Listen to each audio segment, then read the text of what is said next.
Channel কেকে in frame. সকালবেলায় উঠেছি এখন, এবার মানে অনেকক্ষণই আজকে সকালটা আমার অনেক লেটে হয়েছে। আর রাতে একটা খুব ভালো সিরিজ দেখছিলাম, অনেক রাত হয়েছে শুতে। এখন আমরা চা নিয়ে বসেছি, দুজনে একটু চা খাচ্ছি, তারপরে সারাদিনের কাজকর্ম শুরু হবে। এবার চা খাই, নানা রকম টুকটাক কাজ আছে। সঙ্গে থাকুন, দেখতে থাকুন আমার এই চ্যানেলটা। যাক, আমি দুদিন ধরে একটু চাল ভিজিয়ে রেখেছিলাম, তো আজকে এই চালটা এখন পিসলাম। পিসে এটাকে একটুখানি ওই চালের একটু ছিলকা মতো বানাবো। খেতে ইচ্ছে করছিল, বাড়ির বানানো, এমনি তো চাল গুঁড়ি পাওয়াই যায় বাজারে। এটা সেদ্ধ চালেরই, সেদ্ধ বাসমতি চালের এটা করেছি। এটাকে একদম পাতলা করব, পাতলা করে এটা বানানো হবে। এটাতে বেশ অনেকটা পরিমাণেই জল দিতে হবে।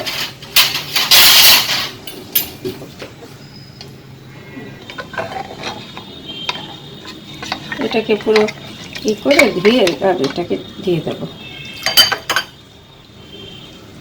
একটা চামচ নিয়ে নিই, করতে সুবিধা হবে।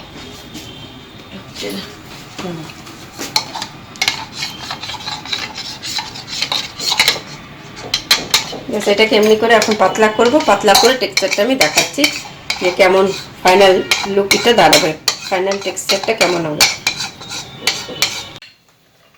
যেটা যে এইভাবে এই টেক্সচারটা হবে, এরকম পাতলা। এটার মধ্যে আমি নুন দিয়ে দিয়েছি। এরপর আমি এর মধ্যে তাওয়ার মধ্যে এটাকে রুটির মতো করব। কারণ আমার কীরকম, আমি এই ধরনের আমি ফার্স্ট টাইম করছি, আমি জানি না এটা কেমন হবে। দেখছি, সব থেকে বড়ো কথা, এটা বেশ চালটা অনেকদিন ধরে ভিজেছে, ভালো তো হওয়া উচিত। কী হয়,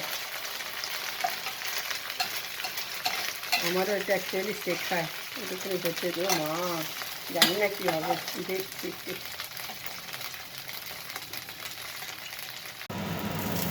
দেখো কি সুন্দর জালি হয়েছে, দেখো। এবার এটা এইভাবে উঠে যাবে, এটা হয়েছে একদম নরম নরম রুটিটা হবে। চালের রুটি খুব দারুণ লাগে খেতে, একদম নরম।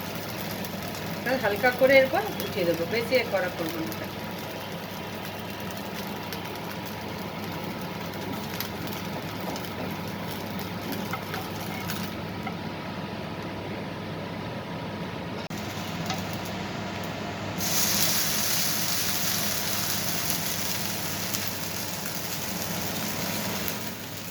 ফার্স্ট ক্লাস, এটা একটা ব্রেকফাস্ট।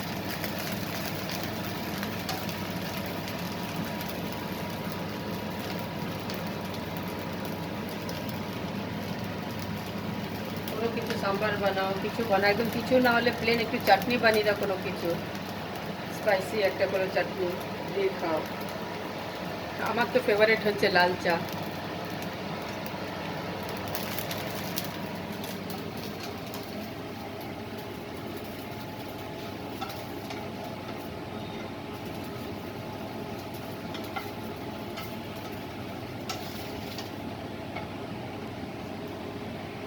এই দেখো, এটা হয়ে গেল ফাইনাল লুকটা সব। এটা একটু ছোট্ট হয়ে গেছে, লাস্টের সাইজটা একটু বেঁচেছিল, তো এখানে হয়ে গেল 5 পিস হয়েছে, আর 1-1.5 পিস আমরা খেয়ে নিয়েছি আমি। তো এটা হয়ে গেল আমার today's breakfast. This is my today's breakfast. এখন আমি একটা অমলেট করে আর ডিমের একটা ঝোল করব। এটা অনেকদিন ধরে খাবার ইচ্ছা হচ্ছে। এটা অ্যাকচুয়ালি রাতের জন্য করে রাখছি ডিনারে। এখনই দুপুরের জন্য তো বেগুন ফুলকপি আছে, করেছি। এখন এটা রাতের প্রিপারেশন এখানে রাত্রে করে ফেলে দেবো।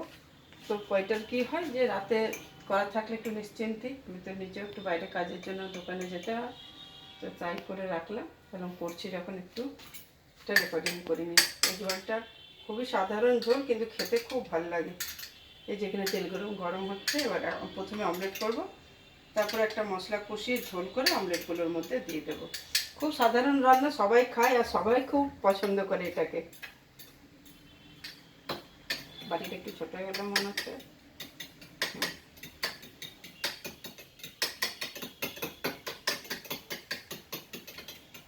সব কিছুর সাথে এটা ভালো লাগে, এটা রুটির সাথেও ভালো লাগে, এটা ভাতের সাথেও ভালো লাগে, এটা সব জিনিসের সাথেই ভালো লাগে।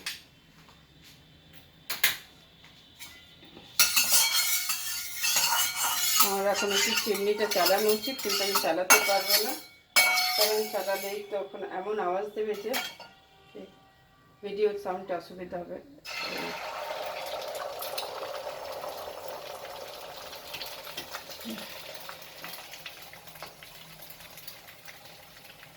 এইভাবে এবার যখন ঝোল কষাবো তখন আমি দেখাবো। খুবই খুবই এটা আমার খুব পছন্দের একটা ঝোল, আর খুব শর্টকাট, তাড়াতাড়ি, মুখরোচক সব কিছু। অমলেট হয়ে গেছে, এখন আলু ভাজছি, আলু দেবো। অ্যাকচুয়ালি এটাতে আলু দেয় না, আমি আলু না দিয়েই করি। তো আজকে বললো জ্যোতির্ময়ের ফরমাইশে আজকে একটুখানি আলু দেওয়া হলো, মশলা দিয়ে আলু দিয়ে করা। ঠিক আছে, খেতে খারাপ তো লাগবে না। এই দেখো, এই হলো এর এখন মশলা ভাজা সব হয়ে গেছে। এর মধ্যে আছে পেঁয়াজ, টমেটো, রসুন, কাঁচা লঙ্কা দিয়ে একটা পেস্ট বানিয়ে দিলাম। আলু দিয়ে ভালো করে কষালাম। আলুটা মোটামুটি 70% এখানে বয়েল হয়ে গেছে। এবার একটু জল দিয়ে ফুটিয়ে আলুটা যে সেদ্ধ হয়ে যাবে, এই ডিমের অমলেটগুলো দিয়ে 1 ফুট দিয়ে নামিয়ে দেবো। এবার জলটা ঢালবো। এটা খুব সাধারণ রেসিপি, আমি কোনো রেসিপি দেখাচ্ছি না, শেয়ারও করছি না। আমার ঘরের রান্না আমি যা করি, কেমন করে করি, ওটাই দেখাচ্ছি শুধু। এটা একদম নয় যে আমি কোনো রেসিপি দেখাচ্ছি বা আমি কোনো রেসিপি শেখাচ্ছি। জলটা ঢেলে দিলাম। আমার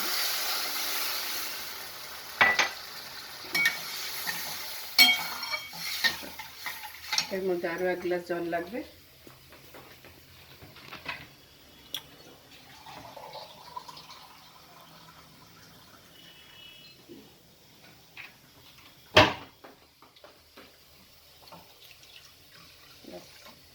কারণ ডিমটা দিয়ে বেশি ফোটাবো না, ডিমটা দিয়ে ফোটালে পরেই জল টেনে নেবে ঝোলটা আর কি। তো এটা ফুটে যখন সেদ্ধ হয়ে যাবে, তারপরে আমি ডিমটা দিয়ে নামিয়ে দেবো। যে আজকে আমাদের দুপুরে রান্না যে ভাত বানালাম এখানে, এখন গরম গরম ভাত হয়েছে। এই যে বেগুন পাতুরি, এটা দেবো, আর এই যে আলু ফুলকপির তরকারি, আজকের এই মেনু। এটাই খাওয়া, তারপরে দুপুরবেলায় বেরোনো। দুপুরবেলা না, বিকেলবেলায় দোকানের দিকে যাও। চলো খাওয়া দাওয়াটা এখন সেরে নেওয়া যাক। এই আমাদের খেতে বসা দুপুরবেলার, আর আমি বসবো। ওর খাওয়া শুরু হয়ে গেছে। কেমন হয়েছে বেগুন পাতুরিটা? দারুণ, ফার্স্ট ক্লাস। আর আলু ফুলকপির ঝোলটা যত লাল হয়েছে, তো এটা ভেবো না যে অনেক ঝাল বা অনেক মশলা, একদমই মশলা নেই। হালকা আদা জিরে বাটারি, এটা একটুখানি কাশ্মীরি লঙ্কা দিয়েছি বলে রঙটা হয়েছে, তা নাহলে খেতে খুব সিম্পল আর খুব ভালো। এরকমও আমি বেশি মশলাপাতি দিয়ে রান্নাবান্না খুব একটা পছন্দ করি না, খেতেও ভালো লাগে না আমার। যতটা সম্ভব হালকা পাতলাই করি। চলো তাহলে এবার দুপুরের খাওয়া দাওয়াটা সেরে নেওয়া যাক, তারপর আবার আসছি। যে ডিমের ঝোলটা আমি বানালাম তার এটাই হয়ে গেল ফাইনাল লুক। তখন আমাদের ডিনার কমপ্লিট হয়ে গেছে। এটা এখন বাটিতে নিয়ে আপনাদের দেখালাম। ডিনারটা খুব তাড়াতাড়ি করে করলাম। এসে একটু মাথা থেকে প্রথমে এখন ফট করে মনে পড়লো কড়াই থেকে নিতে, ওইটা ভুলেই গেছিলাম নানা রকম কাজে। তো এখন যাই হোক, এটা আবার ফ্রিজে রাখতে যাচ্ছি, বেঁচে গেছে। তাই এরকমই ঝোলটা আলু দিয়ে এটা হয়। এটা বিনা আলু দিয়েও করা যায়, আমি বিনা আলু দিয়ে ম্যাক্সিমাম টাইম করি। তো আলু দিলেও দেখলাম আজকে আমরা যে খেলাম এখন, তো ভালোই লাগলো, খারাপ লাগলো না খেতে, সুন্দর লাগলো। তো একবার নিশ্চয়ই সবাই বানিয়েছেন, তো আমার খুব ভালো লাগে। যদি আপনারা হয়তো এটা দেখে আপনাদেরও কোনো নতুনত্ব নয়, তবে ভালো লাগবে। এরকম করে যদি বানিয়ে খান তো আপনাদেরও ভালো লাগবে। মশলা দিয়ে অনেকে এটাকে পাতলা করে খায়, একদমই হালকা করে। তো একটু মশলা দিলে পরেও একটু আলাদা টেস্ট একটু আসে এটাতে। তো চলুন এবার যাই। সবাইকে গুড নাইট। ব্লগটা যদি ভালো লাগছে তো একটা শেয়ার, লাইক, সাবস্ক্রাইব করে দেবেন, আর সঙ্গে থাকবেন, সাপোর্ট করবেন, যাতে আমিও ব্লগগুলো বানাতে আরও এনকারেজ ফিল করি। তো tata bye bye, good night.